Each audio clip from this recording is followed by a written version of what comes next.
श्रीमद् भागवत महापुराण तृतीय स्कंद अध्याय 22 देवहूति साथे कर्दम प्रजापतिना विवाह।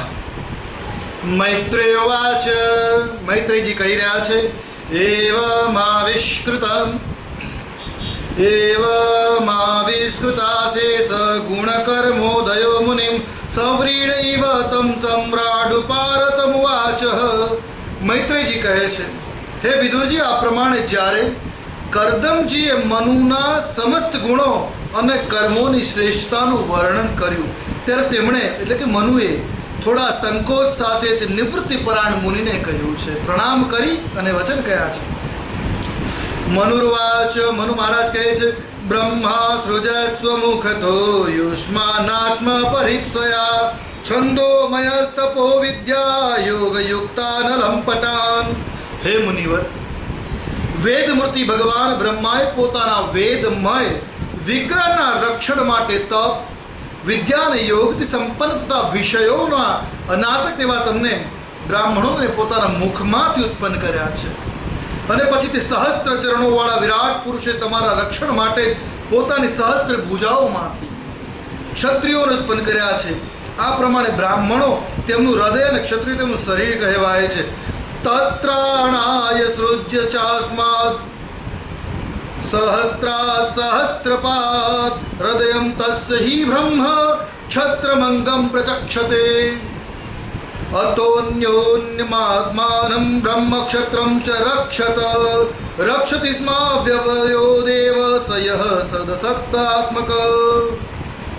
આમ એક જ શરીરથી સંબંધ હોવાને કારણે પોતપોતાનું અને એકબીજાનું રક્ષણ કરનારા તે બ્રાહ્મણો અને ક્ષત્રિયોનું રક્ષણ વાસ્તવમાં તો શ્રી હરિ જ કરે છે। તેઓ સમસ્ત કાર્ય કારણ હોવા છતાં પણ વાસ્તવમાં નિર્વિકાર છે। તવ સંદર્શનાદેવ છિન્ના મે સર્વ સંશયા યત સર્વં ભગવાન પ્રીત્યા ધર્મમાં હરિરક્ષિપો।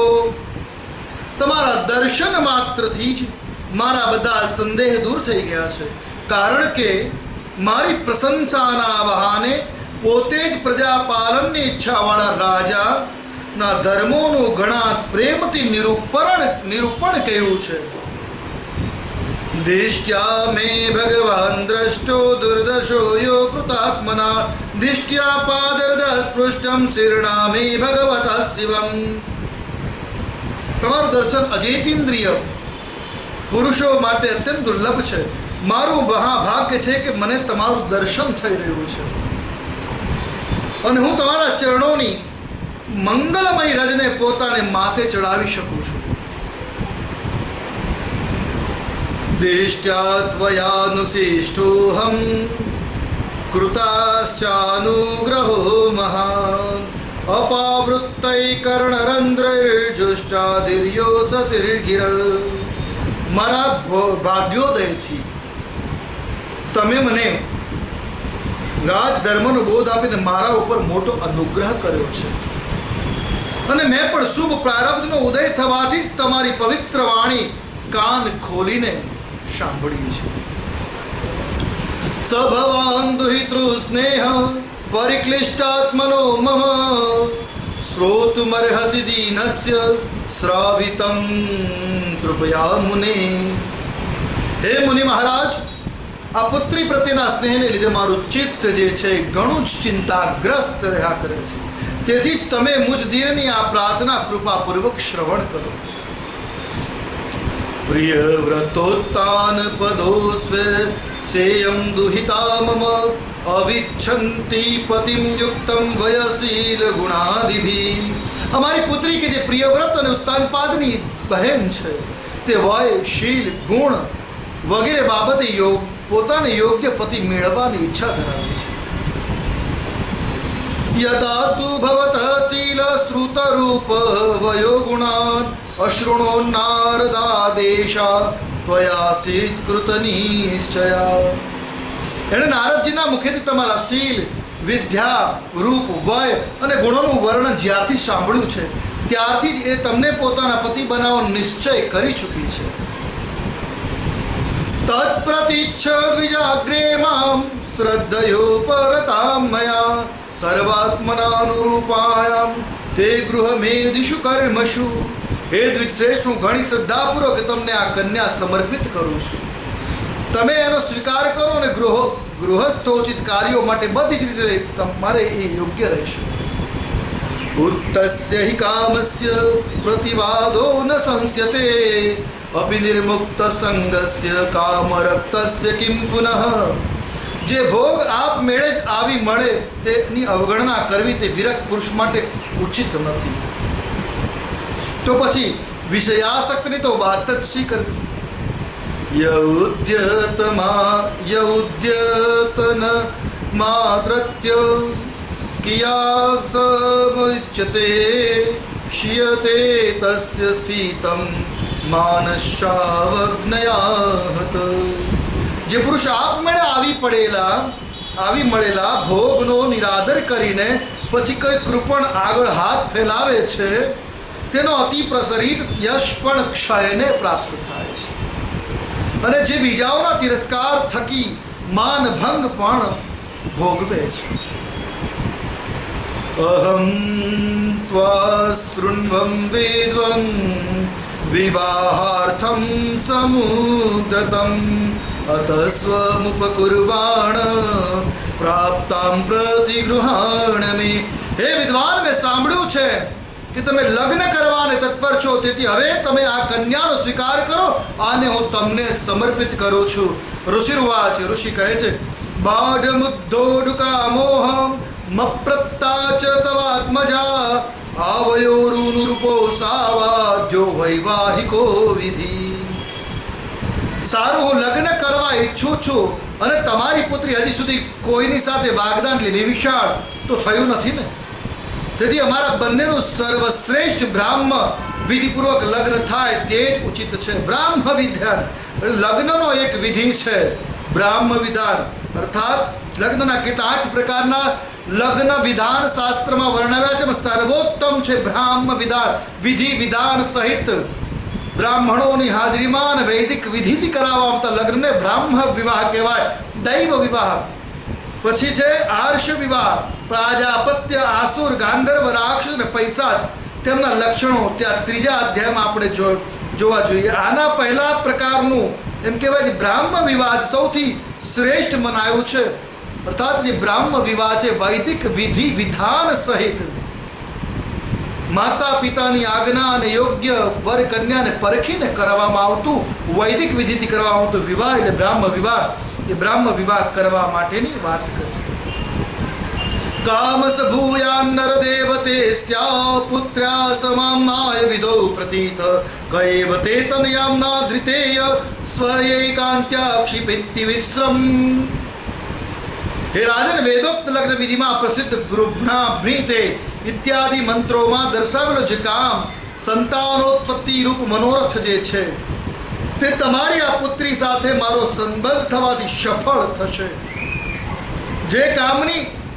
જે પોતાની દેહ કાંતિથી આભૂષણો વગેરેની શોભાને પણ તિરસ્કૃત કરી રહી છે તેવી તમારી આ પુત્રીનો આદર કોણ ન કરે. યામ હર્મ પૃષ્ઠે ક્વણદ્રિશોભામ વ્રીક્રીડતિં કંદુક વિહ્વલાક્ષિં વિશ્વાવસૂર્ણ્યપત સ્વાદ્વિમાના વિલોક્ય સંમોહ વિમૂઢ ચેતા. એક વાર એ પોતાના મહેલની છત પર દડો રમી રહી હતી. દડા પાછળ અહીં તહીં દોડવાને કારણે તેની આંખો ચંચળ બની રહી હતી તથા પગના જે ઝાંઝર જે છે એ મધુર ઝંકાર કરતા હતા. તે સમયે તેને જોઈ ગંધર્વ વિશ્વાવસુ મોહવશ બેભાન થઈને પોતાના વિમાનમાંથી હેઠો પડ્યો હતો. તામ પ્રાર્થયંતીમ લલના લલામ મસેવિત શ્રી ચરણૈર દ્રષ્ટામ વત્સા મનોરુચ્ચ પદસ્વરા સસારમ કોનાનુમન્યેત બુધોભિયાતામ. તે અત્યારે અહીં પોતે આવીને પ્રાર્થના કરી રહી છે. આવી પરિસ્થિતિમાં કયો સમજુ પુરુષ એનો સ્વીકાર નહીં કરે. અર્થાત આવી સુંદર, સુશીલ અને સંસ્કારયુચિત સ્ત્રીનો કોણ સ્વીકાર ન કરે. આ તો તમારી સાક્ષાત શ્રી સ્વયંભુવા મનુ મહારાજની લાડકી દીકરી, ઉત્તાનપાદની વહાલી બહેન અને રમણીઓમાં શ્રેષ્ઠ રત્નતુલ્ય છે. ક્યારે લક્ષ્મીજીના ચરણોની ઉપાસના કરી નથી, જેને તો આનું દર્શન પણ ન થઈ શકે. જેને લક્ષ્મીજીના ચરણ સેવા કરી હોય એને આનું દર્શન સંભવી શકે. અતો ભજીષ્યે સમયેન સાધ્વીમ યાવત તેજોભિબ્રૂયાદાત્મનો મે અતો ધર્માન પારમહંસ મુખ્યાન શુક્લ પ્રોક્તાન બહુમન્યે વિહિસ્ત્રાન. તેથી હું તમારી આ સાધ્વી પુત્રીનો અવશ્ય સ્વીકાર કરીશ, પણ એક શરત સાથે કે જ્યાં સુધી તેને સંતાન નહીં થાય ત્યાં સુધી જ હું ગૃહસ્થ ધર્મનું અનુસરણ કરીશ, તેની સાથે રહીશ. અને ત્યાર પછી ભગવાને બતાવેલા સંન્યાસ પ્રધાન હિંસા રહિત સમદમ વગેરે ધર્મોનો જ વધુ મહત્વ આપીશ. જો કેટલી વાત કરી હતી પરમાત્મા કરદમ મુનિએ. માત્ર ને માત્ર સંસાર ચાલે એના માટે સંતાન ઉત્પત્તિ પૂરતો જ વિવાહ કરવા ઈચ્છિત થયો છું. એટલે જ્યાં સુધી પુત્ર સંતાન પ્રાપ્ત નહીં થાય, અર્થાત સંતાન પ્રાપ્ત નહીં થાય ત્યાં સુધી જ હું એની સાથે ગૃહસ્થ ધર્મ સ્વીકારીશ, ત્યારબાદ હું સંન્યાસી બનીશ. આ શરત સાથે વિવાહ કરવા તત્પર છું. યતો ભવદ્ભીષ્મીદં વિચિત્રમ સંસ્થાસ્યતે યત્ર ચ વાવતિષ્ઠતે પ્રજાપતિનામ પતિરેશ મહ્યમ પરમ પ્રમાણમ ભગવાન અનંત. જેનાથી આ વિલક્ષણ જગતની ઉત્પત્તિ થઈ છે, જેમનામાં એ લીન થઈ જાય છે અને જેમના આશ્રય તે સ્થિત છે, તે પ્રજાપતિઓના પણ પતિ એવા ભગવાન શ્રી અનંત જ મને તો સૌથી અધિક માન્ય છે. મૈત્રેયવાચ, મૈત્રેયજી કહે છે, સૌગ્રધન્વાનિય દેવા બભાસે આસિચ્ય તુષ્ણીમરવિંદનાભમ દિયોપગૃણન સ્મિત શોભિતેન મુખેન ચેતો લુલુભે દેવહુત્યા. હે મૈત્રેયજી કહે છે, પ્રચંડ ધનુર્ધારી વિદુરજી, કરદમજી ફક્ત આટલું જ કહી શક્યા. પછી તેઓ હૃદયમાં ભગવાન કમલનાભનું ધ્યાન કરતા ધરતા મૌન થઈ ગયા. તે સમયે તેમના મંદ મંદ સ્મિત યુક્ત મુખ કમળને જોઈને દેવહૂતિને ચિત્ત લોભાઈ ઉઠ્યું. દેવહૂતિનું જે મન છે, એ જે ચિત્ત છે એની તરફ પ્રત્યે આકર્ષણ છે. સોનુ જ્ઞાત્વા વ્યવસિતમ મહિષ્યા દુહિત સ્ફુટમ તસ્મૈ ગણાઢ્યાય દદૌ તુલ્યમ પ્રહર્ષિત. મનુએ જોયું કે આ સંબંધમાં મહારાણી શત્રુપા અને રાજકુમારની સ્પષ્ટ સંમતિ છે, એમની સ્વીકૃતિ છે. તેથી તેમણે અનેક ગુણોથી સંપન્ન કરદમજીને તેમના જેવી ગુણવતી કન્યાનું પ્રસન્નતાપૂર્વક દાન કરી દીધું. કન્યા દાન કર્યું, અર્થાત એમના સંબંધ કરાવ્યા, વિવાહ કરાવ્યા. સતરૂપા મહારાજ્ઞી પારિબ્રહ્માન મહાધનાન દંપત્યો પરયાદિ પ્રીત્યા ભૂષાવાસ પરિચ્છદાન. મહારાણી શત્રુપાએ પણ પુત્રી અને જમાઈને ઘણા પ્રેમપૂર્વક ઘણા બધા કિંમતી વસ્ત્ર, આભૂષણ અને ગૃહસ્થનીઓને ઉપયોગી વાસણ વગેરે દહેજમાં આપ્યા છે. પ્રતમ દુહિતરમ સમ્રાટ સદ્રક્ષાય ગતવ્યથ ઉપગુહ્ય ચ બાહુભ્યામ ઉત્કંઠ્યોન્મથિતાશય. આ પ્રમાણે સુયોગ્ય વરને પોતાની પુત્રી આપીને મહારાજ મનુ નિશ્ચિત થઈ ગયા છે. પ્રસ્થાન વેળાએ તેઓ વિયોગ નહીં સહી શકવાને કારણે તેમને ઉત્કંઠાવશ વિવળ ચિત્તના થઈને તેને છાતી સરસી ચાપી અને બેટી બેટી કહીને રડવા લાગ્યા છે. એમ કહેવાય ને કે કન્યા વિદાય સમયે રુદનનો જે આલાપ જે શરૂ થયો છે, આ મનુ મહારાજથી જ આ એ વિદાય સમયે રુદનની પ્રથા શરૂ થઈ. અને પ્રથમ વૈદિક વિધિ પ્રમાણે વિવાહ પણ મનુ મહારાજ કરદમ મુનિના દેવહૂતિ સાથે કરાવ્યા હતા.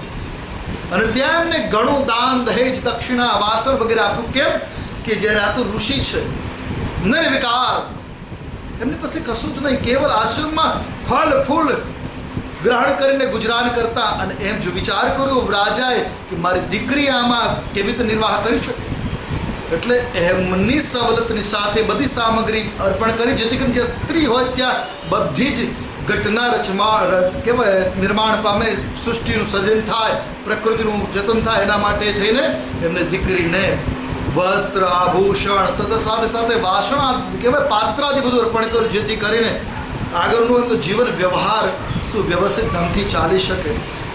બાકી કરદમજી મહારાજની પાસે યજ્ઞના પાત્રો અને ભોજન નિમિત્તના 2-3 જે વાસણો એટલું એમના આશ્રમમાં હતું. વિશેષ એમના આશ્રમમાં કંઈ છે નહીં, ફળ ફૂળ તાજું પ્રાપ્ત થઈ જાય. એટલે જ્યારે વિવાહ કરાવ્યા ત્યારે એમના દાનમાં આ મનુ મહારાજે આટલું આપ્યું છે. અને વિદાય સમયે દીકરીને બેટી બેટી કહી રડવા લાગ્યા છે. દેવહૂતિની આંખોમાં પણ આંસુ આવ્યા હતા. માથાના વાળ ભીંજાઈ ગયા. દેવહૂતિના માથા પર આંસુની ધારણથી દેવહૂતિના પણ કહેવાય છે વાળ ભીંજાઈ ગયા છે. અસક્નો વંશદ્વિહમ ઉચ્યત બાષ્પકલામુઃ આસિંચદંબ વત્સેતિ નેત્રો દુહિતો શિખા આમંત્રિતમ મુનિવર મનુજ્ઞાત સુહાનુઘ પ્રતસ્તે રથમારુહ્ય સભાર્ય સ્વપુરમ નૃપ.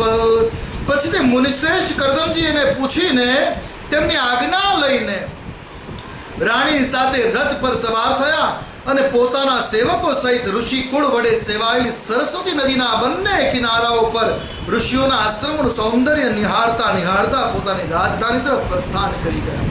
આ એ જ સરસ્વતી ધામ જે વાત કરી આગલા અધ્યાયમાં, બિંદુ સરોવર સિદ્ધપુર ક્ષેત્ર. તેમાં શારદાના બંને કાંઠે વહેતી સરસ્વતીને જોઈને અત્યારે તો એ સરસ્વતી જે છે એ ગુપ્ત નદી થઈ ગઈ છે, અર્થાત જમીનની નીચે વહી રહી છે. પણ તે સમય બંને કાંઠે ભરપૂર હતી. ત્યારે દર્શન કરતા નિહાળતા એનું સૌંદર્ય મનુ મહારાજ પોતાના રાજધાની પહોંચ્યા છે. તમાયાંતમભીત્યેત્ય બ્રહ્મવર્તાત્મ પ્રજાપતિમ ગીત સંસ્થિવાદિત્રૈ પ્રત્યુદિયુ પ્રહર્ષિતા. જ્યારે બ્રહ્મવર્તની પ્રજાને એ સમાચાર મળ્યા કે તેમના સ્વામી આવી રહ્યા છે, ત્યારે તેઓ અત્યંત આનંદિત થઈને સ્તુતિ ગીતો વાદ્યવાદન સાથે તેમનું સ્વાગત કરવા માટે બ્રહ્માવર્તની રાજધાનીમાંથી બહાર આવ્યા છે. બ્રહ્મસ્પહિ સ્મતિ નામ પુરી સર્વ સંપત સમન્વિતા ન્યપતન યત્ર રોમાણી યજ્ઞસ્યાંગમ વિધુન્વત. બધા જ પ્રકારની સંપત્તિઓથી યુક્ત બર્હિષ્મતી નગરી મનુની રાજધાની હતી કે જ્યાં પૃથ્વીને રસાતલમાંથી લઈ આવ્યા પછી શરીર કંપાવતી વખતે શ્રી વરાહ ભગવાનના રૂવાટા ખરી પડ્યા હતા. કુશાસકાસસ્તએવાસં શસ્વદ્રિવર્ચસ ઋષયો યૈ પરાભાવ્ય યજ્ઞદ્વાન યજ્ઞમીજિરે. તે રૂવાટા જ નિરંતર હર્યા ભર્યા રહેનારા કુશ એટલે દર્ભ ડાભ કહેવાય છે, અને કાશ નામના ઘાસ થયા છે કે જેના વડે મુનિઓએ યજ્ઞમાં વિઘ્ન નાખનારા દૈત્યોનો તિરસ્કાર કરીને યજ્ઞો વડે ભગવાન યજ્ઞ પુરુષની આરાધના કરી. સૌથી પવિત્ર દર્ભને માનવામાં આવે છે, કુશને માનવામાં આવે છે, ડાભડાને માનવામાં આવે છે. કેમ કે નારાયણના રૂવાટા છે માટે એ પવિત્ર ઘાસ તરીકે પ્રવર્તિત છે. કુશકાસમયંબરહિ રાસ્તિર્ય ભગવાન મનુ અયજદ્યજ્ઞ પુરુષમ લબ્ધ્વા સ્થાનમ યતો ભુવમ. મહારાજ મનુએ પણ શ્રી વરાહ ભગવાન દ્વારા ભૂમિ રૂપી નિવાસ સ્થાન પ્રાપ્ત થવાથી આ સ્થાનમાં કુશ અને કાસની બરહી એટલે ચટાઈ બિછાવીને શ્રી યજ્ઞ ભગવાનની પૂજા કરી હતી. એટલે બર્હિષ્મતી નગરી કહેવાય છે. સભાર્ય સપ્રજ કામાન બુભુજેન્યાવિરોધત સંગીયમાન સત્કીર્તિ શસ્ત્રિભી સુરગાયકૈ પ્રત્યુષેષ્વનુબદ્ધેન હૃદા શૃण्वन् હરે કથા. ત્યાં પોતાની પત્ની અને પોતાના સંતાનો સહિત તેઓ ધર્મ, અર્થ અને કામ, મોક્ષને અનુરૂપ ભોગો ભોગવતા લાગ્યા. પ્રાતઃકાળ થતા જ પોતાની પત્નીઓ સહિત ગંધર્વો તેમનું ગુણગાન કરતા હતા, પરંતુ મનુ તેમના આસક્ત ન થતા પ્રેમપૂર્વક હૃદયથી શ્રી હરિની કથાઓને સાંભળતા અને સંભળાવ્યા કરતા હતા. निष्णान्तं योगमायासु मुनिं स्वायम्भुवं मनुं यदा भ्रंसयितुं भोगा न सेकुर्भगवत्परं। તેઓ ઈચ્છાનુસાર ભોગોનું નિર્માણ કરવામાં કુશળ હતા, પરંતુ મનન્યશીલ અને ભગવત પરાયણ હોવાને કારણે ભોગો તેમને લેશ માત્ર પણ વિચલિત કરી શકતા નહોતા. અયાતયામાસ્તસ્યાસંયામાસાંતરાપના શૃણવતો ધ્યાયતો વિષ્ણોર્કુર્વતો બ્રુવતઃ કથા. ભગવાન વિષ્ણુની કથાઓનું શ્રવણ, ધ્યાન, રચના અને નિરૂપણ કરતા રહેતા હોવાને કારણે મનવંતરને પ્રતિથરાળી તેમની ક્ષણો ક્યારે વ્યર્થ જતી નહોતી. સૈવં સ્વાંતરં નિન્યે યુગાનામેક સપ્તતિમ વાસુદેવ પ્રસંગેન પરિભૂત ગતિત્રય. આ પ્રમાણે પોતાની જાગૃત વગેરે ત્રણેય અવસ્થાઓને અથવા સત્વ વગેરે ત્રણેય ગુણોને અભિભૂત કરીને તેમણે ભગવાન વાસુદેવના કથા પ્રસંગમાં પોતાના મનવંતરના 71 ચતુર્યુગ પૂરા કરી દીધા છે. સારીરા માનસા દિવ્યા વૈયાસે ચ માનુષા ભૌતિકાસ્ય કથમ ક્લેશા બાધ્યતે હરિસંશ્રયમ. વ્યાસસુત વિદુરજી, જે મનુષ્ય શ્રી હરિને આશ્રિત રહે છે તે શારીરિક, માનસિક, દૈવિક, માનુષિક અથવા ભૌતિક દુઃખો કેવી રીતે કષ્ટ પહોંચાડી શકે? અર્થાત જે હંમેશા ઈશ્વરના ચિંતનમાં હોય, ઈશ્વરનું મનન, ચિંતન, ધ્યાસન કરતો હોય, એને વળી કયા કષ્ટો આવી શકે? યહ પુષ્ટો મુનિભિ પ્રાહ ધર્માનાના વિધાન શુભાન નૃણામ વર્ણાશ્રમાણામ ચ સર્વભૂત હિત સદા. મનુ નિરંતર સમસ્ત પ્રાણીઓના હિતમાં રત રહેતા હતા. મુનિઓના પૂછવાથી તેમણે મનુષ્યના તથા સમસ્ત વર્ણો અને આશ્રમોના અનેકવિધ મંગલમય ધર્મોનું પણ નિરૂપણ કર્યું છે, જે મનુ સંહિતા રૂપે અત્યારે પણ ઉપલબ્ધ છે. એ જ મનુ મહારાજના જીવનનો નિષ્કર્ષ છે. એતત્ત આદિરાજસ્ય મનોશ્ચરિતમદ્ભુતમ વર્ણિતમ વર્ણિયસ્ય તદપત્યોદયં શૃણુ. જગતના સર્વપ્રથમ સમ્રાટ મનુ મહારાજ વાસ્તવમાં કીર્તનને યોગ્ય હતા. આ મેં તેમના અદ્ભુત ચરિત્રનું વર્ણન કર્યું. હવે તેમની પુત્રી દેવહૂતિનો પ્રભાવ સાંભળો. જય જય શ્રીમદ ભાગવતે મહાપુરાણે પારમહંસ્યામ સંહિતાયામ તૃતીય સ્કંદે દ્વાદશોऽધ્યાય. સર્વેષાનાં ભક્તાનાં હિતકામ્યા શ્રી કૃષ્ણચંદ્ર અર્પિતમસ્તુ. બોલે શ્રી કૃષ્ણચંદ્ર દેવ કી જય. ભાગવત ભગવાન કી જય. જય શ્રી કૃષ્ણ.